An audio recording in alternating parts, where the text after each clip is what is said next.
आज की स्टोरी हमारे साथ शेयर की है एम्बुलेंस ड्राइवर शाहनवाज ने।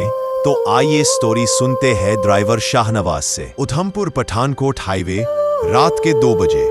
बारिश इतनी तेज थी कि वाइपर भी हार मान चुके थे। मैं एम्बुलेंस ड्राइव कर रहा था।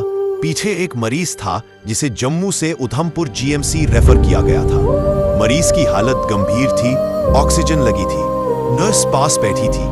हाईवे खाली था, एक भी गाड़ी नहीं। सिर्फ हमारी एम्बुलेंस की लाल नीली लाइटें बारिश में चमक रही थी।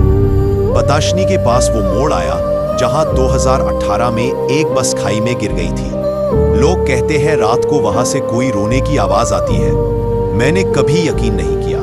तभी नर्स ने पीछे से कहा, भाई साहब, मॉनिटर में बीपी 0 दिखा रहा है, लेकिन मरीज की छाती अभी भी ऊपर नीचे हो रही है। मैंने रियर व्यू मिरर में देखा, मरीज की आंखें खुली थी, बिल्कुल सफेद।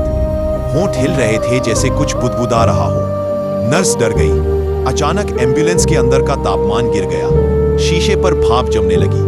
नर्स चिल्लाई, ब्रेक मारो, कोई सड़क पर खड़ा है। मैंने फुल ब्रेक मारे। एम्बुलेंस फिसली, रुकी।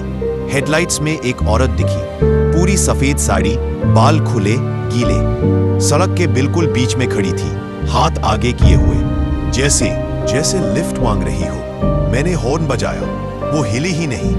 नर्स रोने लगी, हटाओ यहां से, वो बस वाली औरत है।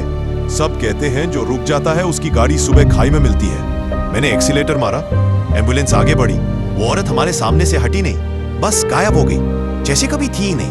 पीछे मरीज की मॉनिटर अचानक बीप करने लगी। नर्स चिल्लाई, दिल फिर धड़कने लगा। मैंने पीछे मुड़कर देखा, मरीज बैठा हुआ था, ऑक्सीजन मास्क उतार चुका था। उसकी आंखें अब नॉर्मल थी। उसने धीरे से कहा, धन्यवाद भाई साहब, वो औरत मुझे ले जाने आई थी। तुमने रुककर उसका हाथ नहीं थामा, इसलिए वो मुझे छोड़ दी। हम उधमपुर अस्पताल पहुंचे। डॉक्टर ने मरीज को देखा तो हैरान रह गया। ये तो ब्रेन डेड था, इसे तो 2 घंटे पहले ही डिक्लेयर कर दिया था जम्मू में। मरीज आज भी जिंदा है, पर अब मैं उस हाईवे पर रात को एम्बुलेंस नहीं चलाता। कहते हैं वो औरत आज भी खड़ी रहती है, और जो रुक जाता है उसकी एम्बुलेंस सुबह खाई में मिलती है, बिना ड्राइवर के।